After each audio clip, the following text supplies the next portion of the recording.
Can diet influence the taste of semen?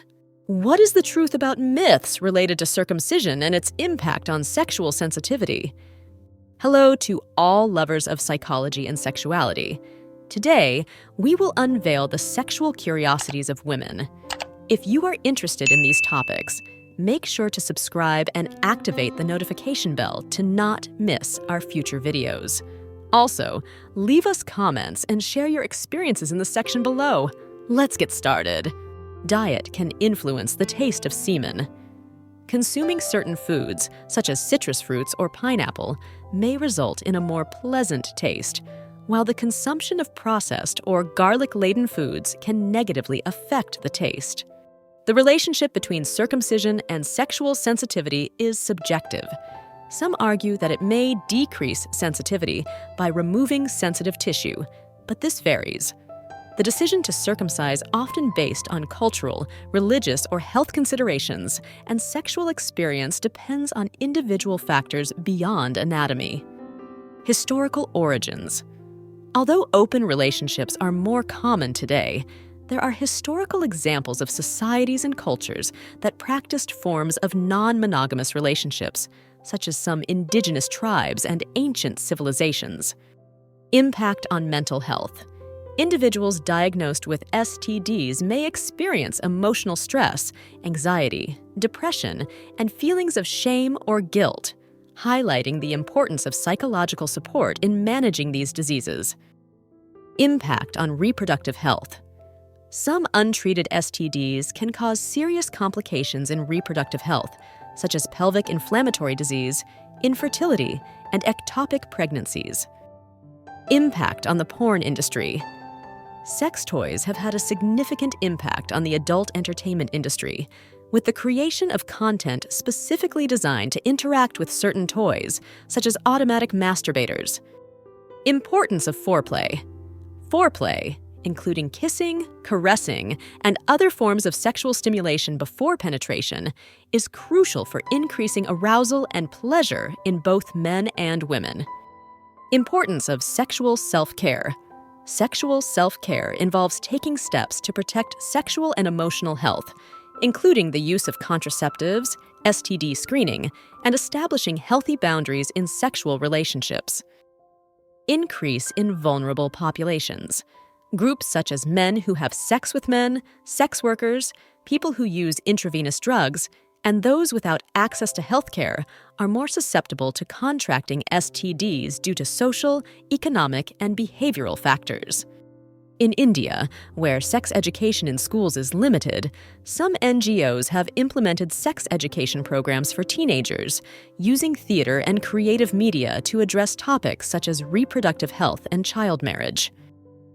Individual differences. What works for one person in treating anorgasmia may not work for another, as causes and contributing factors can vary significantly from one person to another. Influence of pornography. Excessive consumption of pornography can influence perceptions of sexuality and contribute to the onset of problems like premature ejaculation by setting unrealistic expectations about sexual performance. Intensity and passion. For some women, sexual positions involving a higher degree of intensity and passion, such as the screw or acrobat position, can be especially exciting. Intimate contact favoring positions. Some women enjoy positions that promote intimate and direct contact with the clitoris, such as missionary with a pillow under the hips or the spooning position, increasing their chances of reaching orgasm. In Japan, sex education tends to be more focused on biology and reproduction, with less emphasis on emotional aspects and interpersonal relationships. However, due to easy access to online pornography, many young people obtain information about sex from non-educational sources. Kama Sutra in cinema. Movies and documentaries explore the theme of the Kama Sutra, offering visual representations of its teachings and its impact on different cultures and eras. Kegel exercises. Foreplay can include Kegel exercises, which strengthen the pelvic floor muscles and may increase sensitivity and orgasm intensity. In some Latin American countries, sex education remains a taboo subject due to cultural and religious influences. However, there are growing movements to integrate it into school curricula as a way to address issues such as teenage pregnancy and sexually transmitted diseases.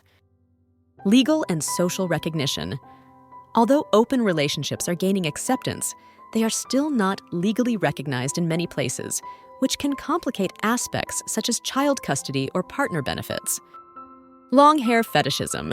This fetish involves a particular attraction to people with long hair, either real or as part of a wig. Masturbation and body exploration. Masturbation can be a powerful way to explore and understand female anatomy, allowing women to discover what types of stimulation are most pleasurable for them. Masturbation and emotional well-being. Masturbation can help women feel more confident, better understand their bodies, and develop a more positive relationship with their sexuality, contributing to emotional well-being. Masturbation and vaginal lubrication. Stimulation during masturbation can increase vaginal lubrication, which can make penetration more comfortable and pleasurable during sexual intercourse. Masturbation. During menstrual cycle, some women find that masturbation can alleviate symptoms of premenstrual syndrome, PMS, and menstrual cramps by releasing endorphins and reducing muscle tension. Medications for erectile dysfunction and side effects. While medications like Viagra, sildenafil, Cialis, tadalafil, and Levitra, vardenafil, can help treat erectile dysfunction, they can also cause side effects such as headaches, facial flushing, and vision problems. In Middle Eastern countries, sexual education may be a taboo subject and subject to cultural and religious restrictions, making access to accurate information on sexual and reproductive health difficult. In the Muslim world, sex education can vary depending on the country and religious interpretations. In some places, sex education focuses on abstinence before marriage and reproduction within marriage, while in other places, it may be more open but still subject to cultural and religious restrictions. Myths about sexuality. There are many myths and misconceptions about sexuality that persist in society, such as the idea that masturbation is harmful or that virginity is related to moral purity, which can negatively affect attitudes and sexual behaviors. Non-genital foreplay. Foreplay doesn't have to focus exclusively on the genitals. Stimulating other erogenous zones of the body, such as the neck, breasts, thighs, and ears, can be equally pleasurable and exciting. Nonverbal communication. During foreplay, women often use nonverbal communication, such as moans, sighs, and body movements, to guide their partners and communicate what they like and dislike. Open communication. Open and honest communication with a partner is crucial for discovering and satisfying each woman's sexual preferences. Discussing what is enjoyed and what is not, as well as trying new positions together, can strengthen the connection and intimacy in the relationship. Oral transmission. Although less common than vaginal or anal sexual transmission, some STDs, such as gonorrhea and syphilis, can be transmitted through oral sex, emphasizing the importance of using protection during all forms of sexual activity. PC muscle exercise. Regularly practicing exercises to strengthen the pubococcygeal, PC muscle, can help some men improve control over ejaculation. Human sexuality is a fascinating and diverse field that never ceases to amaze us. Sexual curiosities unveil the wonderful complexity of the human experience in the intimate realm. As we explore and understand these facts, it is crucial to remember that each individual is unique in their sexual experience. Respecting and communicating with your partner are the keys to a satisfying and healthy sexual life. Sexual education and understanding are essential tools for fully embracing our sexuality.